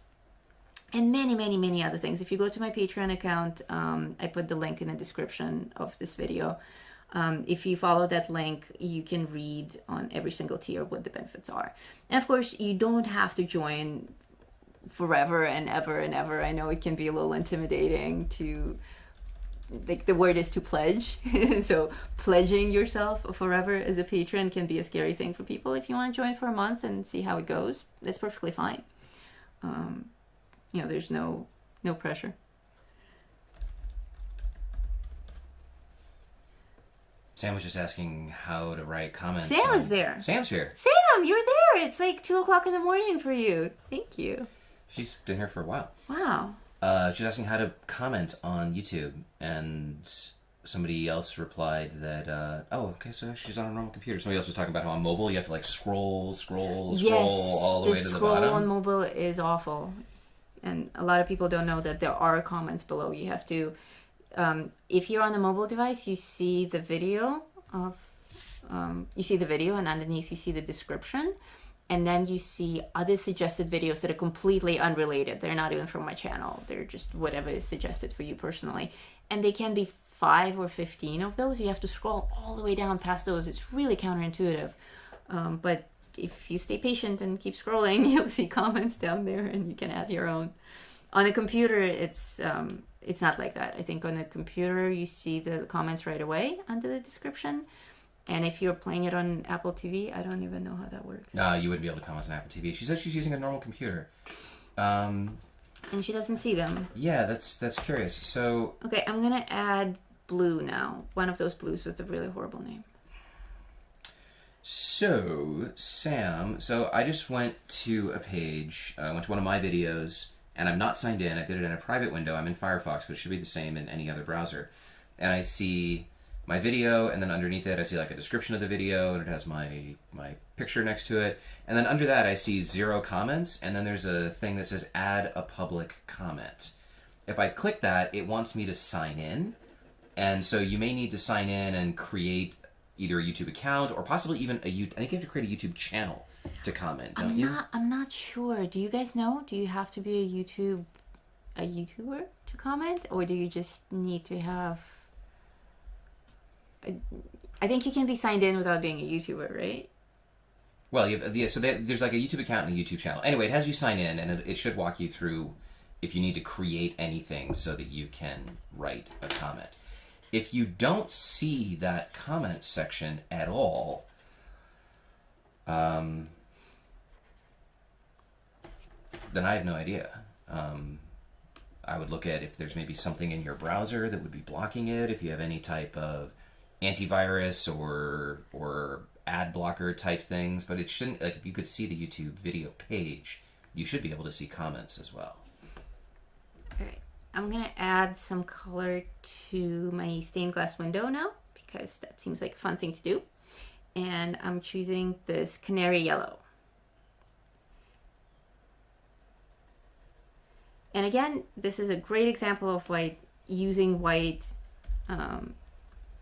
on toned paper to begin with is a really good investment, because look how pure the canary yellow is. If I were to try to add the canary yellow to gray, it wouldn't be as clean. I wouldn't get this beautiful saturation. But over white, first of all, it doesn't distort the quality of the pencil at all. It doesn't smudge.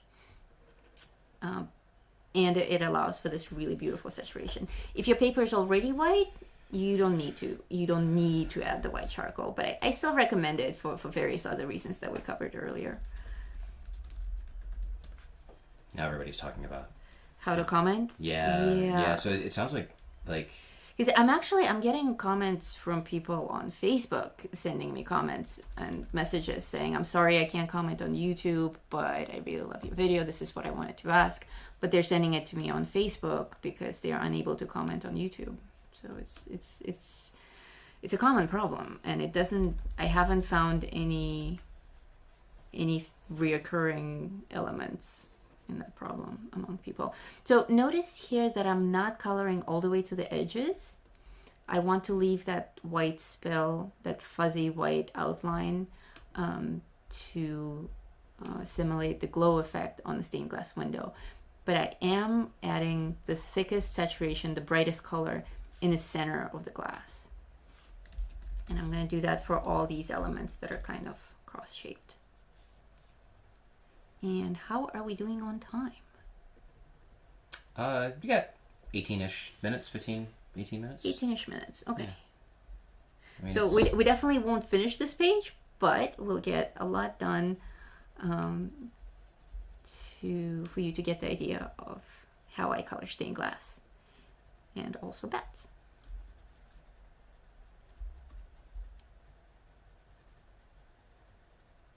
Anything you're looking for? Yeah, I just loaded up one of your videos in Safari as well. Katrine asks, how do you get away from protation anxiety? I'm not sure what protation anxiety is, but how do you not get anxious when you're coloring? When I'm coloring alone, or when I'm coloring with a bunch of people watching me on the screen, because I am actually pretty anxious right now with all of you watching me. I wouldn't say anxious, but definitely aware of the fact that I'm being watched. That's something that I'm not used to. Usually I don't get anxiety when I create stuff, just because it's something that's second nature to me. I started drawing when I was 3 years old. It's actually the opposite of anxiety for me. I draw to and color and just create art because it makes me comfortable and it makes me at peace. So I've never had an anxiety problem in terms of creating something.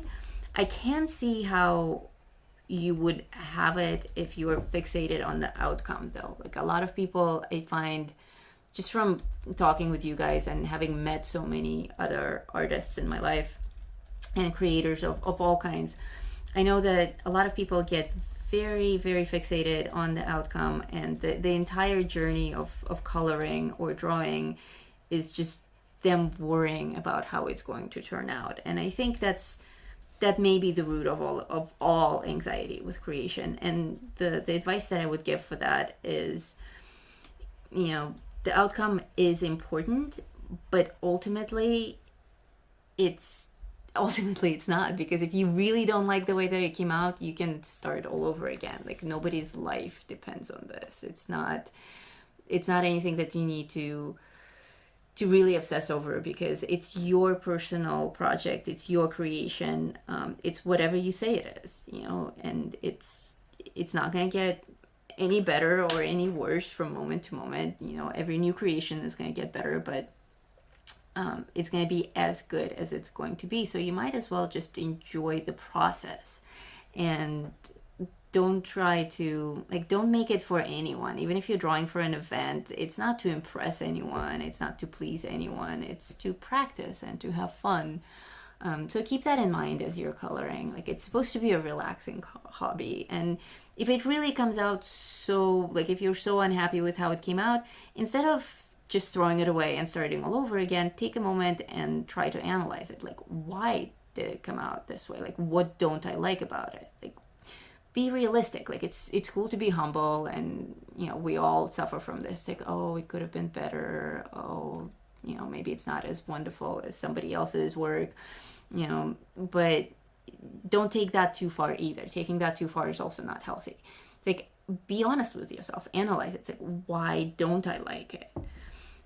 Is it because the brush strokes are too sloppy? Is it because the colors don't match? Well, if the colors clash, then maybe you can, read up on how to match colors better. Maybe you can talk to other people whose coloring you like more than your own and ask them for tips.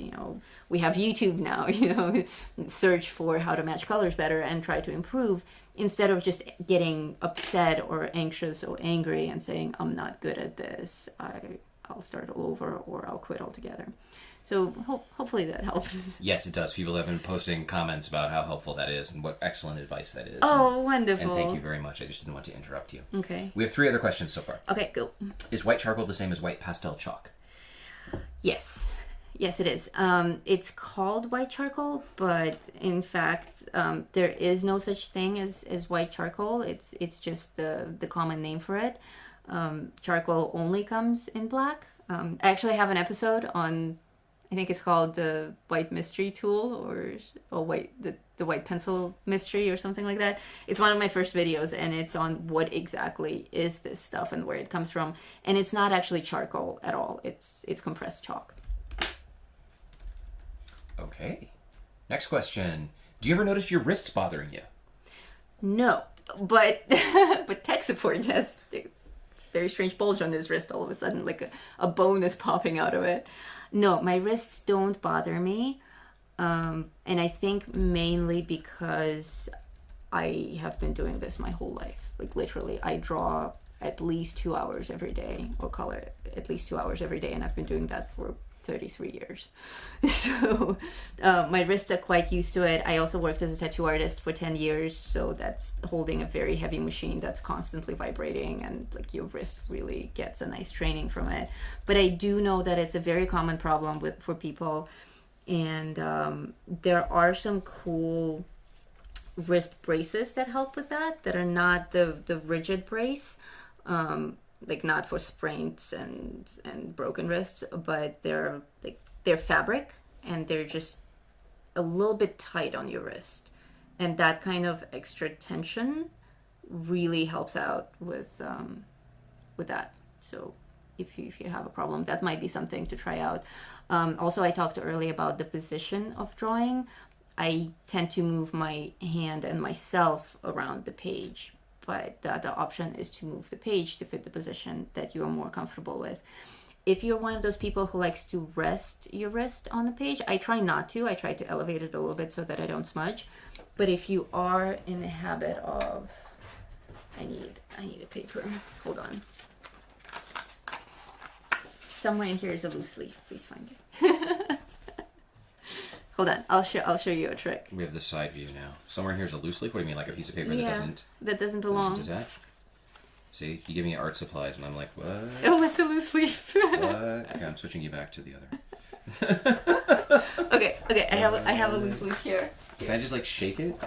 There's nothing in here. This was an exercise that was designed. Okay. Oh, hey, look. Loose leaf! Yay! I don't need it anymore. I'll give it back. I'll put it back where it was. Okay. It's like when you give your child a math problem so that they'll be quiet. Hey, I saw some water in front of the dishwasher.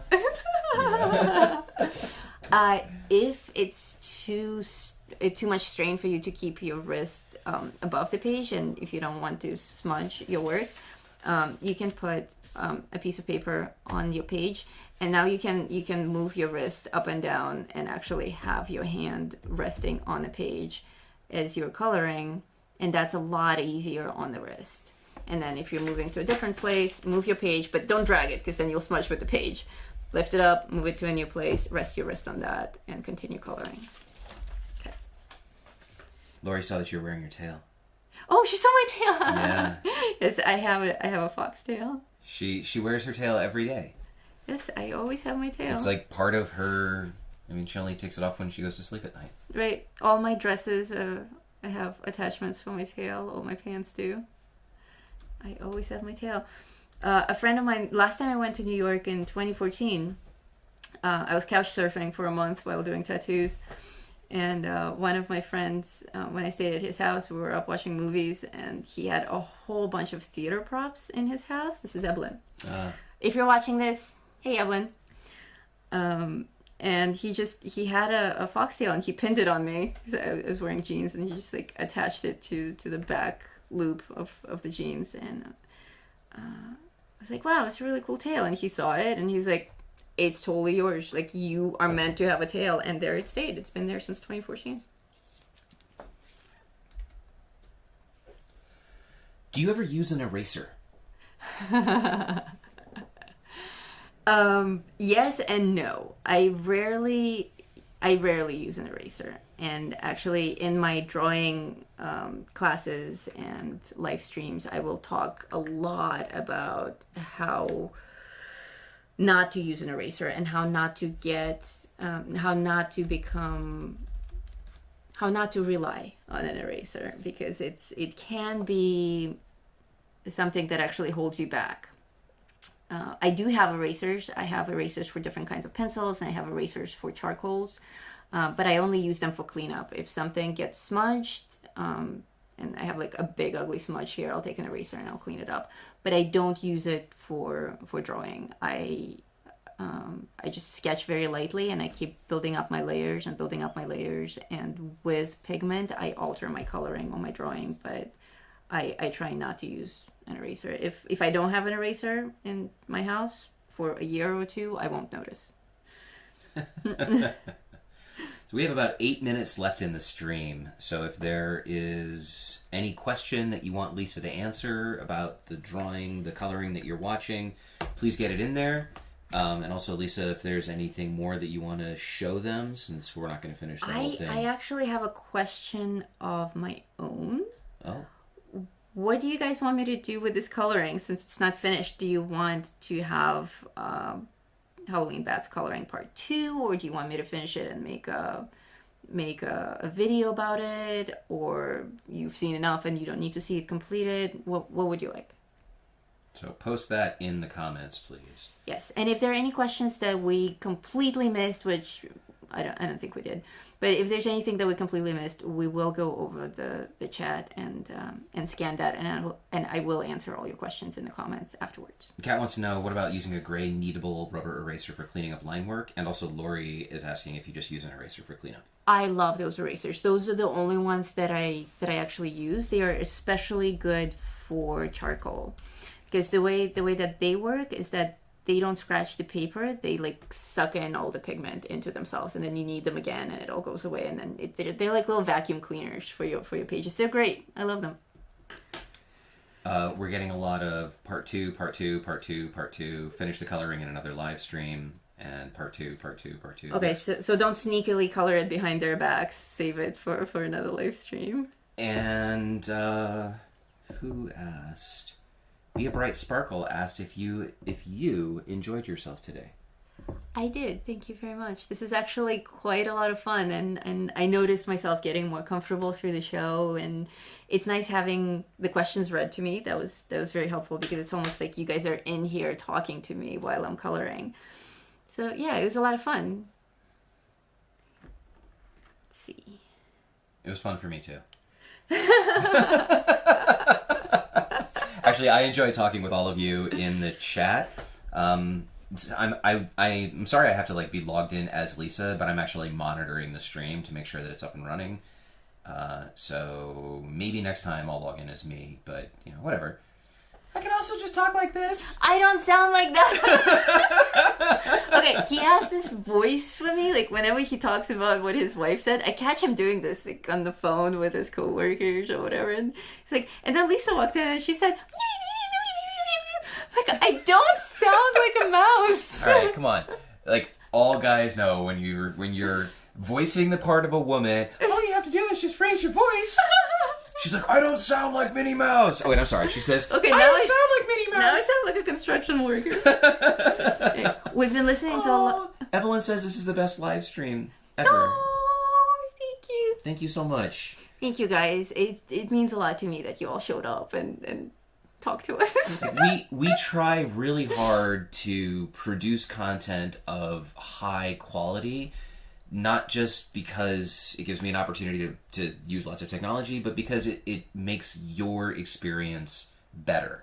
So for you to give us praise on the quality of the live stream really means a lot to us. We spent 4 hours before the stream setting up and testing all of the equipment. So I'm from the tech side of things. Thank you very much. I'm really glad you enjoyed it. Thank you guys. All right, so shall we wrap it up or give them a few more minutes for questions? Oh, Sam's asking what happened to Tiny the elephant. I know. I have the same question. I want Tiny the elephant to come back. Let's bring him to the show. Bring him. Bring Tiny. Oh, bring him now? Like actual Tiny. Okay, let me see if Tiny, he's willing. I don't know. Tiny is very shy. Tiny is very shy, and I think the last you guys saw is Tiny was left in Jumbo, the grocery store. So technically he's not here. Tiny the elephant was our first video attempt when we thought that we needed to make that if we wanted to share videos on Instagram, the only way was to do it through IGTV, which requires the vertical format, and everything else that we do in this YouTube format. There's a guest. This is not Tiny. This is not Tiny, but this is our cat Weasel. Hang on, let me switch you to the full top stream here. Yeah. All right, you're up. This is Weasel. He's our cat. He came with us from... He doesn't always look like that. Wait, does he look like a demon? He's all like, oh, I'm being tortured by a human. He's very sweet. He's, what, 12 years old now? 2007? 11? Yeah, he's rolling on 12. He's 12 years old. He came with us from New York. He traveled with us to Poland, lived with us in Poland, traveled back to New York, came to Chile, moved through 3 different locations in Chile. He's super cool. Yeah, he's a very well-traveled cat. And we have to protect him from the dogs all the time. The dogs. Otherwise they will eat him. him.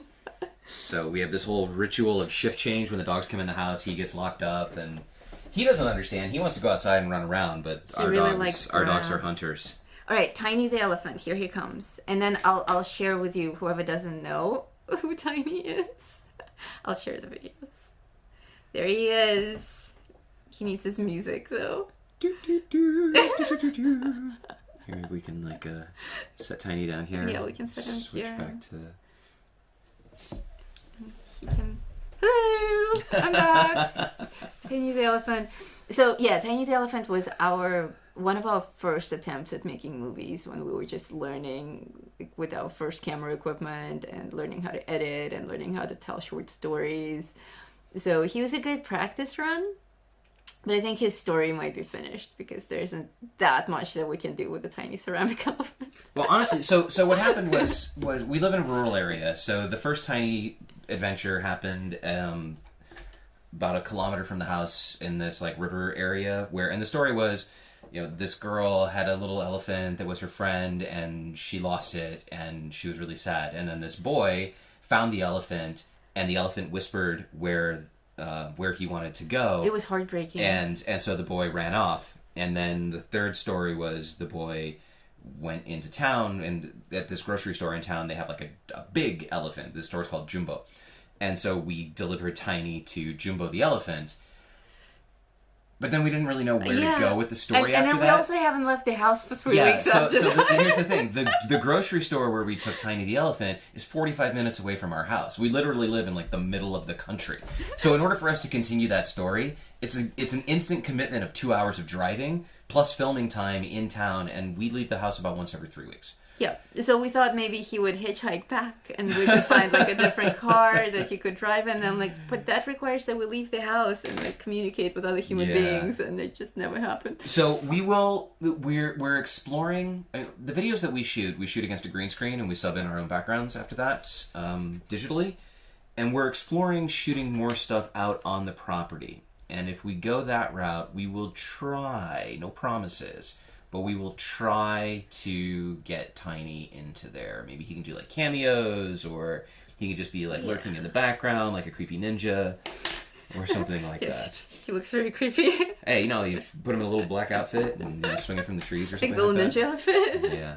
He is porcelain, yes. He is porcelain. He came from Poland. He came from Poland, yes. This is a very traditional Polish design. They have lots of these figurines that are all painted with this blue and gold. Is your phone going? Yes, somebody is texting me. Okay. All right. So this is the top of the hour. Wait, let me just finish this one little thing. It's very hard to stop. Okay, so next time we'll continue. I will leave it. I won't edit anything on it. I will leave it exactly where it is, and I'll talk more about. We'll continue the stained glass design, and we'll talk more about color selection and glow effects. And I totally just cut you off. What were you saying? I was saying nothing. It's your stream, but now you're up on the main camera. If there's anything you'd like to say before we close it out. Okay, so we have a plan. I will leave it, and we'll continue in part 2. And for now, we'll just be done, and I'll say goodbye. And thank you again so much for coming, and for your questions, and for all the likes that I'm sure you gave this video, and all the subscriptions that I'm sure that you clicked the button on. Thank you guys. It was awesome. Bye. Goodbye.